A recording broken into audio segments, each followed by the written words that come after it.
Hello everyone. In last class we did how we can translate three address code. We can write three address code for one dimensional array. Now in this class we'll write three address code for two dimensional array. So before going into three address code for two dimensional array, let's understand how the computer system stores array, two dimensional array. So let's suppose I have an array, two-dimensional array of A32. That means number of rows here are 3 and the number of columns are 2. So we have an array, two-dimensional array, where the number of row is 3 and the number of column is 2. So how simply we write it? We can write it as A00, A01, A10, A11, A20, A21. So our general notation is like this. We'll write the first, this is your row 0th row, this is your row 1 and this is your row number 2. Similarly, this is your column number 1 and this is your column number 2. So by default, like I start my indexing, or in general we start the indexing from 0 0 and so on. So now if I have to store this particular array, two-dimensional array in your computer system, so there are two major ways by which we can store. So one is your row major order and other is your column major order. Now, what is your row major order and what is your column major order? Let's first see that. So, in row major order, like you are storing, for your convention, you are storing a two-dimensional array, three-dimensional array or multi-dimensional array, so on. But in computer system, each and every array is stored in the form of one dimension only. So, if you are storing the rows first and then if you are storing in the form of rows, then it is called row major order, and if you are storing in the form of columns, it's called column major order. So let's see the example. Like first, row major. So in row major, what I'll do, I'll store row 0 first. That means A00 will be stored, then A01. So this completes your row 0, and then A10, A11. This will be your row 1, and then A20 and A21. So this will be your row 2. So this way, if the system, in your system, if the data is stored, so this is your row major order. Similarly, if you are trying to store in column major order, so how it will be done? So for column major order, the thing will be like here. You'll store you'll store in the form of column. So you'll store column 1 first and then you'll store column 2.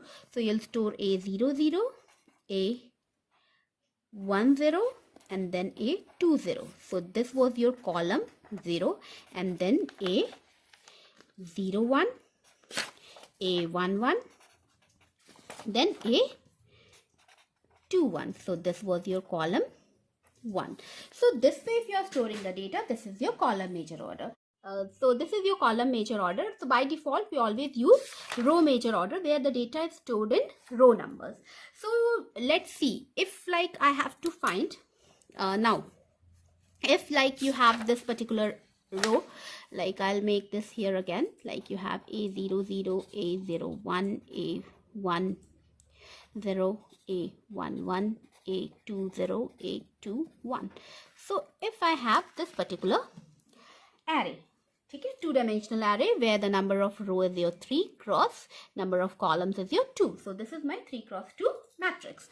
Now if I have to find the address of any location, like if I have to find the address of A11, like if you want to find the address of A11, how you can do that? So we know from our one-dimensional array, like A is the base.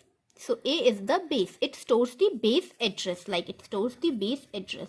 So the location of A00 is, the address of A00 is like similar to A. So if let's suppose like our previous example, I take the address of A00 to be 100. So the very first value is stored at address 100.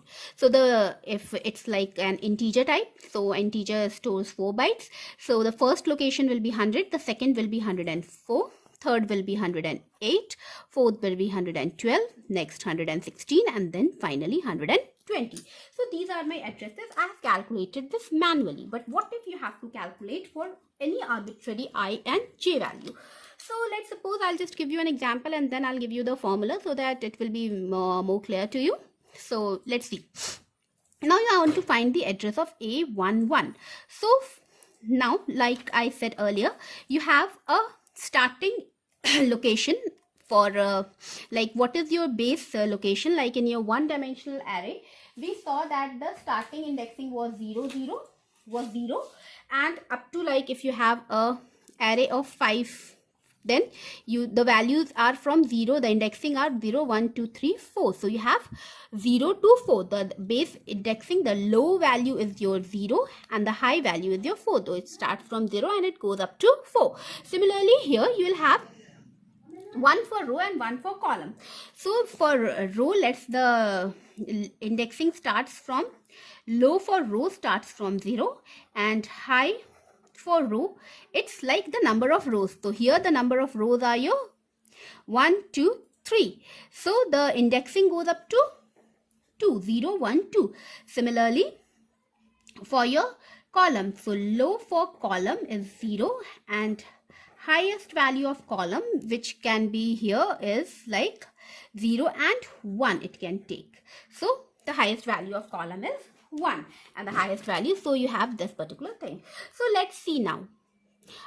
If you have to come to the A11, so for reaching to row number, you want to come to row number 1. So you'll have to traverse the first, all the elements here. Now there are number of columns is 3. Here the number of columns is 3 and the number of rows is your, number of columns is your 2 and number of rows is your 3. So if you have to reach to first, then you'll have to first row. That means you have traversed the 0th row. So you have traversed all the element in the 0th row. That means you have traversed 3 elements. And then you are coming here. Then the second location, for coming to first position, you have traversed the previous 1 position before this. So you can write it in this way. Like for reaching up to here, the address of this will be, you'll have the base address A plus, now you want to reach at the first, this is your row number, so 1 and then the base, which was your 0, and then the number of columns, so number of columns is your 2 plus, now to reach 1 minus 0, and then you'll multiply with the size of int, so it will be A plus 1 into 2, this will be 2 plus 1 into 4. So this will be A is 100 plus 3 into 4. So this will be 112. So it's coming 112.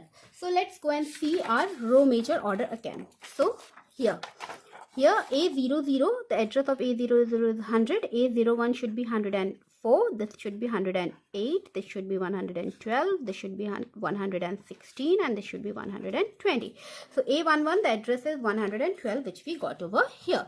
So in this way, we translate the address of a two-dimensional array in row major order by using this particular thing. So let's now generalize this. So for generalizing, if like you have, for if you want to find the address of A, I, J, let's suppose, then how we are going to do this.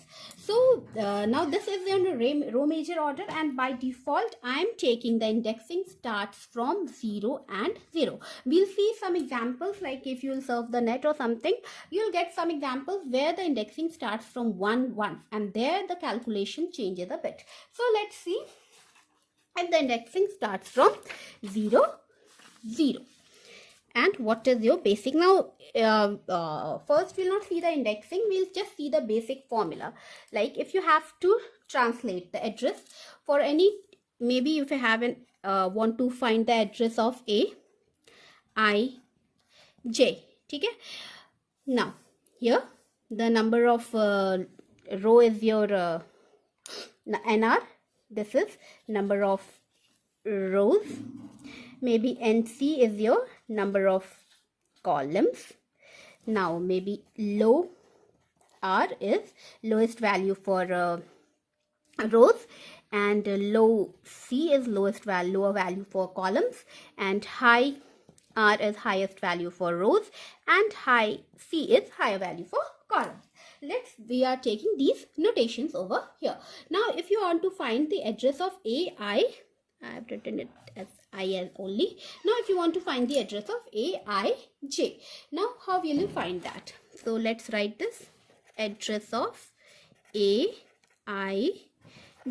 You want to find this particular address.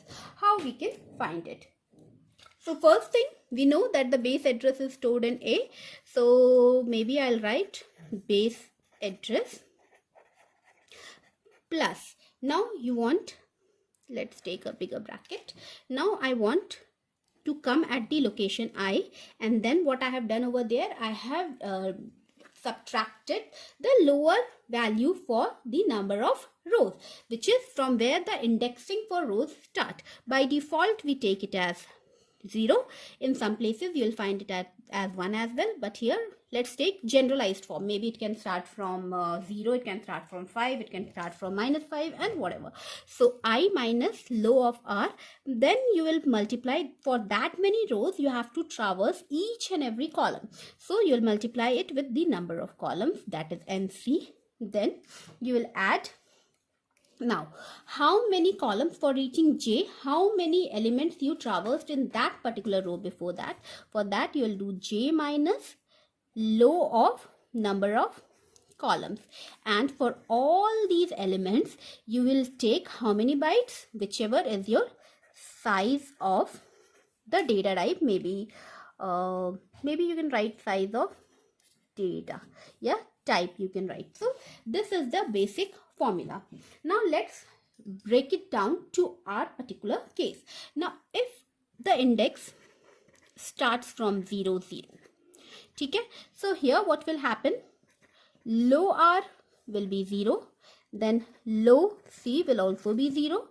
So the translation will come to base address A, maybe I'll write it as capital A, plus I into number of columns plus J, and we'll multiply it. Maybe the size of the data here is, if it's int, then maybe the size is 4, so you'll multiply it by 4. So this is the simplified version if the indexing starts from 0 0 and the number of columns is this, and this is for row major order. If it's asked in the exams, you should mention that the indexing, you should always, if you're using this formula, you should write you are using row major order. First thing you should mention. Then the second thing you should mention is that indexing starts at 0 0. So these are the two things which needs to be mentioned while you are using this particular formula. But yes, this is your basic formula. I'll just outline this.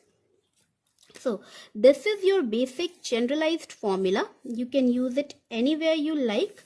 So wherever the indexing starts, 1 0 -5 -10 -50 -500, whatever, or plus 500 to 500 plus whatever it is, you can use this over there. So this is your basic array translation for row major order. So now let's take an example and solve this particular thing. So let my code segment be, I have int I, j, these two are loop variables, and then I have an integer A, matlab in array A, where the number of row is 3 and the number of column is 2. And then for I is equal to 0, I less than 3, I plus plus. For j is equal to 0, j less than 3, number of column is 2, so j less than 2, j plus plus. And maybe you are doing A of I, j should be equal to I plus J. So this is my particular code segment, and I want to write 3 address code for this. So first two things are your declaration, so we are going to omit that. So in the first line I'll write I is equal to 0. So for the outer loop, so the outer loop starts from here, ends here, and the inner loop starts here and ends over here. So for the outer loop, I'm initializing the value of I to be 0. Then I'll check the value for the condition for I. So what has to be done? If I is less than 3, then the condition is true, you go to some line. If the condition is false, then you go to the end. I don't know the end line number. So if the condition is true, you go to some line. If the condition is false, you come to the very next line. So you go to that line. So if the condition is true, I am coming to line number 4. So in line number 4, you will initialize the value of j to be 0. Now the value of j is 0 over here.